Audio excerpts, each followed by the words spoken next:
रोजी अकोली येथे आमदार राजूभैया नवघरे यांच्या प्रयत्नांमुळे 1,78,00,000 रुपयांच्या विकास निधीचे भूमिपूजन करण्यात आले। हा सर्व कार्यक्रम शिवराज कदम यांच्या वाढदिवसानिमित्त आयोजित करण्यात आला आणि आमदार राजूभैया नवघरे यांच्या हस्ते तो अतिशय उत्साहात आणि आनंदात साजरा करण्यात आला।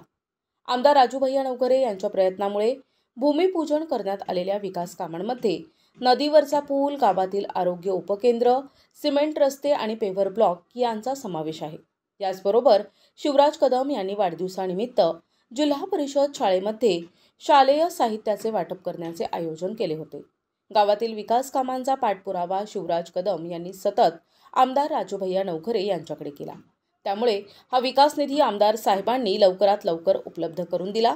या कार्यक्रमादरम्यान नाथराव कदम, उमाकांत कदम, नरहरी भोसले, राजश्री कदम, मुंजाजी कदम, प्रल्हाद भोसले, गुणाजी कदम, पंडित भोसले, गणेश निवृत्ती कदम, आनंदा कदम, रघुनाथ कदम, प्रमोद कदम, माधव कदम, सतीश कदम, बबलू कदम यांच्यासह अनेकांची प्रमुख उपस्थिती होती।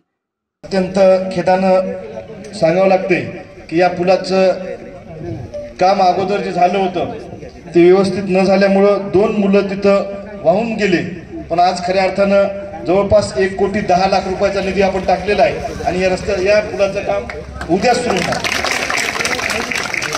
तुमच्या आमच्या ग्रामीण भागातील लोकांसाठी अत्यंत महत्त्वाचा विषय असते की आरोग्य उपकेंद्र।